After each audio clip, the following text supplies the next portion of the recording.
kujinyonga. Kwa hivyo endelea kushika hizo bonds. Moses Kimani saa hii hatungekuwa na historia yake. Kwa hivyo Moses Kimani ni wetu Moro na Mungu aliweza kumtembelea. Madaktari wakati tulishindwa kabisa, Mungu aliingilia na akatenda kitendo. Kenyatta madaktari tumesangazwa. Na saa hii wapendwa, ninajua wengi wenu mkiwacha TV na nena ukimwi inaponywa katika TV.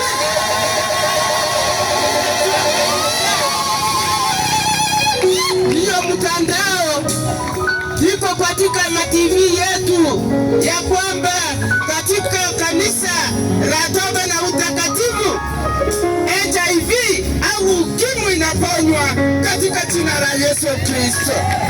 Kwa hivyo jioni njema, niko na furaha. Kabla niende sana, nataka kuwaletea Moses Kimani hapo wa 2010 HIV aliponywa mwaka wa 2010 HIV, na saa hii ni miaka 16 wapendwa, naona virusi vya ukimwi. Yesu ukimwi umepona, Yesu ukimwi umepona, Yesu ukimwi umepona, Yesu ukimwi umepona, Yesu ukimwi umepona, Yesu ukimwi umepona, Yesu. Kwa hivyo wapendwa, ninawaambia nikiwa mmoja wa madaktari wale tumeishi na wagonjwa wa HIV au ukimwi, wakiteseka, wakipitia makali, wakilia, wakiuliza usaidizi. Hata ukipita anakuita sister nisaidie, na macho ya huruma, sister nisaidie, kitu kitanisaidia. Na wakati Moses anaponywa, hata hii madawa watu wa HIV wana mesa ya kukua katika medical channel. Yaliingia juzi wapendwa. Wagonjwa wetu wengi waliangamia. Wagonjwa wetu walikufa bila kupata hata hiyo dawa tunaita ya makali.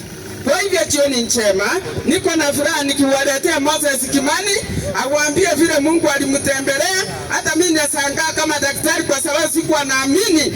Mwaka wa 2025 ndio nilijua niko na virusi. 2005 ndio nilijua niko na virusi. Na ile sababu ilifanya mimi nijue ni kwa sababu wakati yule mke wangu alikuwa anaenda kujifungua mtoto. Sasa mtoto wakati alijifungua, mtoto kufika nyumbani akagojeka akiwa na wiki 2, akarudishwa hospitali. Sasa ile ugonjwa mtoto alikuwa naye hagetengenezwa kabla mama yake kupimwa. Hapo ndio mama yake alipimwa na akaonekana ako na virusi. Sasa nikiwa harakati ya kuenda kumwangalia hospitali, mimi naona mama haniongelezi kama kawaida, kwa sababu hataki kuniambia vile iko. Mimi ninaenda ninamwona, ninarudi. Ninaenda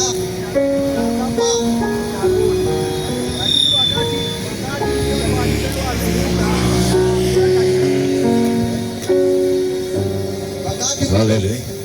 Hallelujah. Hallelujah. Wakati mama alirudi nyumbani, wakati mtoto alipewa ruhusa ya kurudi nyumbani, alirudi na tukakaa kabla mama kuniambia jambo lolote.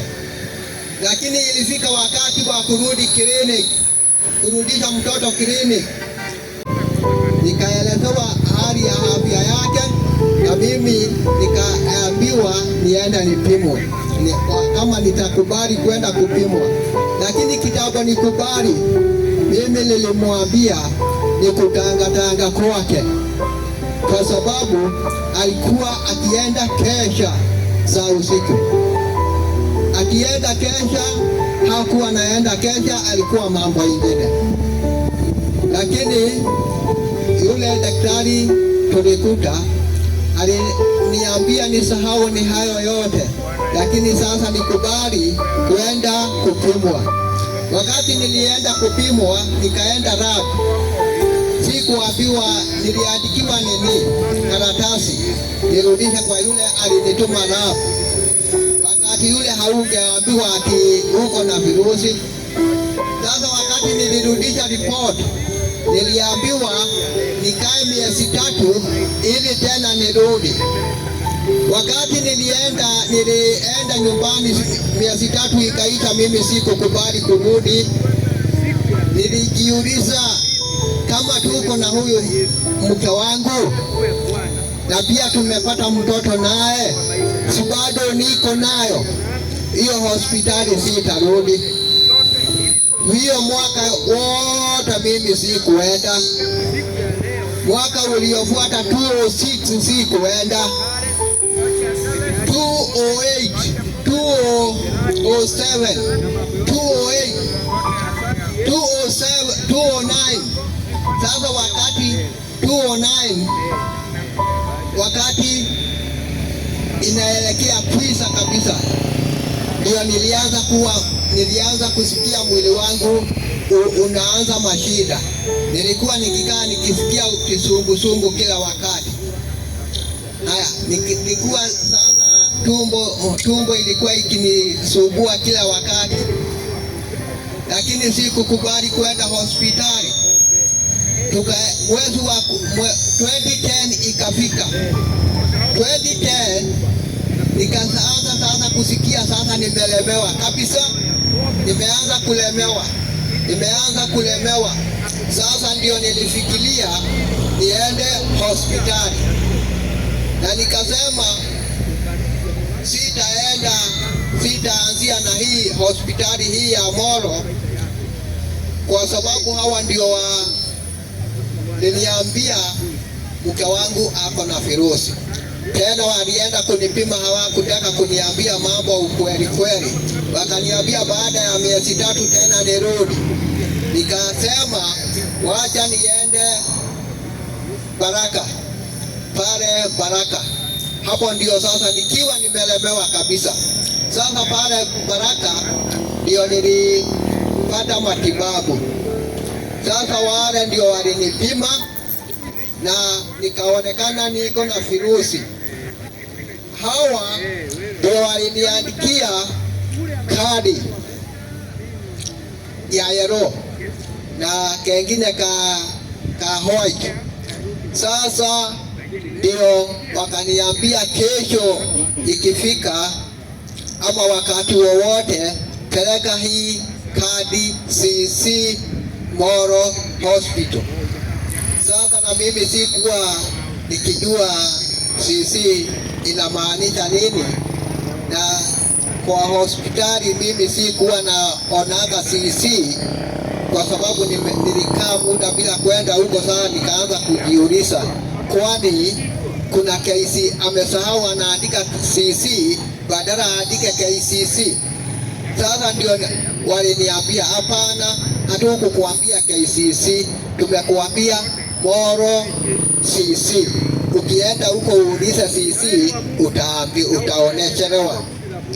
Sasa kesho yake ndio nilikuja hapa Molo sasa, na nikapeleka hiyo kadi na wakanifungulia. Sasa singeenda siku ya Jumamosi tena hivyo. Masaa ya jioni ndio alisema alikuwa nataka nisifuata wa mama na kama kanisa, na mimi nilimwambia kwa sababu nimejua hayo siku ya Jumapili na mimi nimejitolea hiyo kanisa unakataa, na mimi ndio nitakuwa nikienda. Na mimi sasa sitakuwa nikikufanya kazi siku ya Jumapili, nitakuwa nikienda kanisa. Siku hiyo niliamka mapema na ilikuwa siku ya mwisho ya mkutano huu wa hii ministry. Sasa nilienda nikakamua haraka asubuhi, nikapeleka maziwa asubuhi na mapema, na wakati nilikuwa ninapeleka maziwa nilikuwa nimejitayarisha. Sasa mimi kuja ni chai tu nilikunywa na nikaondoka. kwenda gari ilichelewa kidogo. Nilikuwa ninafika huko saa sita ya mchana. Kufika saa ile nilifika tu, nikakutilia mama akipiga makelele akisema, nabii wa Mungu, niko na virusi, na anapiga sauti. Ndio nabii alisikia makelele ya yule mumama, akasimamisha mkutano, akasema wale wote wako na virusi wachukue mikono juu. Nilikuwa mmoja wa mimi kuchukua, na akarahani virusi, lakini kwa masikio yangu yote mbili nilisikia akisema, na msiwache madawa zenu, kwa sababu wengi wenu wanakuja mikutano na hawajapona, na wanasema wanaenda wanawacha madawa zao kwa sababu walikuwa mkutano. Msiende na msiwache dawa, endeleeni mpaka wakati mtarudi kwa mahospitali zenu, mpewe ripoti ni madaktari. Mimi nilifika nyumbani, nilikaa siku ya Jumatatu, na nikasikia sasa hakuna kitu mimi sasa nasikia. Siku ya Jumanne, hiyo wiki iliisha kabla kusikia jambo lolote. Nikasema ya kwamba, na tuliambiwa tukitoka mkutano turudi manyumbani, turudi kwa hospitali pahali mtu anachukuaga dawa.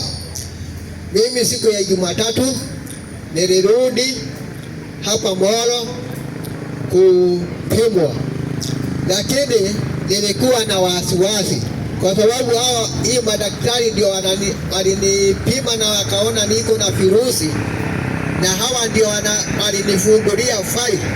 Watakubali, wataona kama ni kuwajaribu, lakini nilikuwa najua kuna daktari anaitwa Martha Chemuto, ndio nilimpigia simu nikapewa namba zake, kwa sababu hata siku hiyo sikuwa na namba yake, hatukuwa tunajuana na yeye.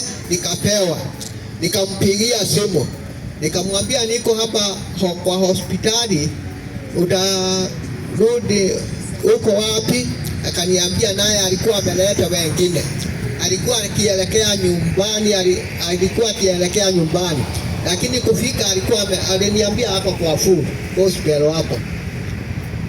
Naye hakuchoka,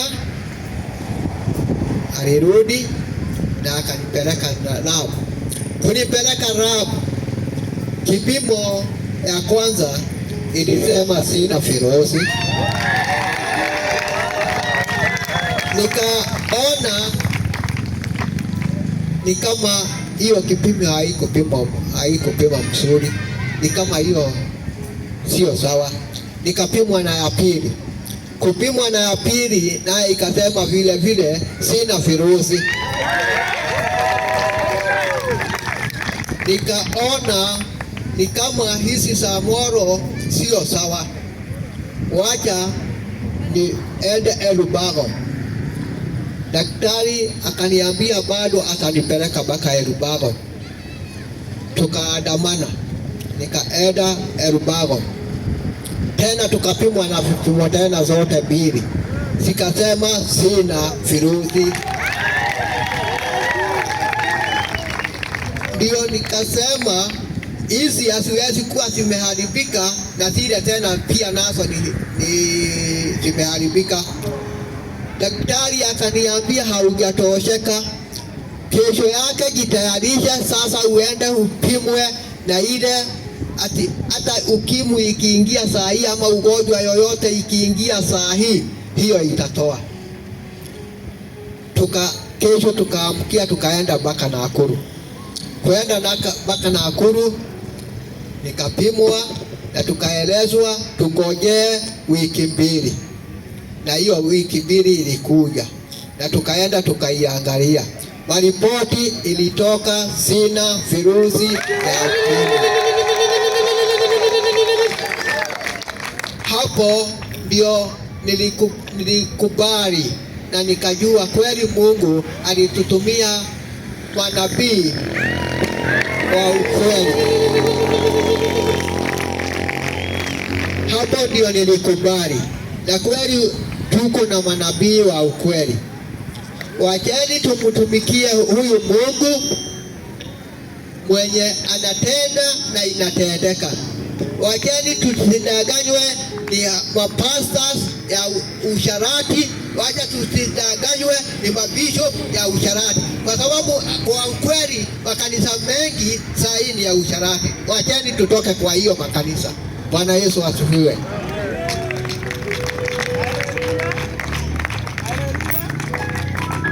Haleluya. Bwana Yesu asifiwe. Bwana Yesu asifiwe. Wapenzi, mumesikia kutoka kwa mwenye aliponywa, na aliponywa mwaka wa 2010, na ninawaambia wapendwa, nikiwa mmoja wa madaktari wale tunajua virusi hapana pona. HIV wakati ilianza hatukuwa na vaccine, wagonjwa wengi walikufa kwa sababu virusi vya HIV zinaenda mpaka DNA, zinaenda mpaka seli huko ndani kabisa. Hata upeane chochote, dawa yoyote haiwezi penya mpaka ifikie kwa DNA. Kwa hivyo wapendwa, HIV ni ugonjwa hauponywi. Mumeona wengi kwa mafamilia, watu wengi wamekufa kwa sababu ya HIV. Kwa hivyo wapendwa, nikiwaambia jioni njema, niko na experience tangu HIV ilianza 1984 nikiwa Kisumu mpaka saa hii haijapata vaccine. Kwa hivyo wapendwa, mambo ni mingi, hata mimi ninashangaa nikiwaambia ukipata mtu ameponywa kama vile tumeambiwa na Moses, ili tusangaze hospitali ya Moro ilishangaa. Ilikuwa ni shock ya kipekee. Hata mimi nilishangaa kwa sababu Moses ndiye alikuwa kesi ya kwanza, ndio wafuate wengine na wengine. Akaponywa na damu ya Yesu Kristo wakati alienda Nakuru Menengai, yani showground, mwaka wa 2010 August. Mungu akaweza kudigrii, yani manabii wakadigrii, wakasema magonjwa yote chini ya jua. Na wakati ulifika wakati ya kina Moses akiingia, manabii walidigrii HIV iishe kabisa, wote wako na HIV waweze kuponywa katika jina la Yesu Kristo. Kwa hivyo jioni njema wapendwa, hakuna mengi nitaongeza. Mwenye ameponywa amesema, na mumeona nyinyi wote katika television ya kwamba HIV inaponywa. Hatuna tiba mpaka saa hii ya HIV wapendwa, hakuna. Ni kupewa dawa ya kurudisha makali chini, uishi mpaka siku ile Mungu atakuita kutoka ulimwengu. Kwa hivyo jioni njema, niko na furaha wapendwa wetu wa nyumbani ya kwamba mumesikia na masikio. Kuna Mungu anaishi mbinguni, kuna Mungu ananena kupitia manabii wake, kuna Mungu anatenda. Na kwa hivyo wakinena damu ya Yesu Kristo wapendwa, magonjwa yote yanafagiliwa. Kwa hivyo ninawaalika mimi mmoja nikisema ingieni wapendwa, wakati tuko naye, wakati uko mchana, tumesikia ya kwamba kuko na manabii wananena na inatendeka. Na mimi nimekuwa mshuhuda, nimekuwa na wengi. Na kwa hivyo wapendwa wa Moro, msivurute nyuma, karibuni muone haya, yani hii damu ya Yesu Kristo yenye nanenwa na inatenda sawa sawa. Mtu anatoka huko akiwa ameponywa. Sio njia hiyo tu, hata ukiombewa laini ya maombi unapata umeponywa. Kwa hivyo ninakuwa na furaha nikisema asante. Wewe umesikia, uko na sikio, jua ya kwamba Mungu ametumana, na ametumana kuna nguvu kwa damu ya Yesu Kristo. Kwa hivyo ingia na wewe uweze kuponywa na Yesu. Mungu wa rehema wabariki jioni njema na watende mema. Huyu amemalizia, anaitwa daktari wenu Martha Kemunto kutoka Moro Hospital. Ninampenda Yesu.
Give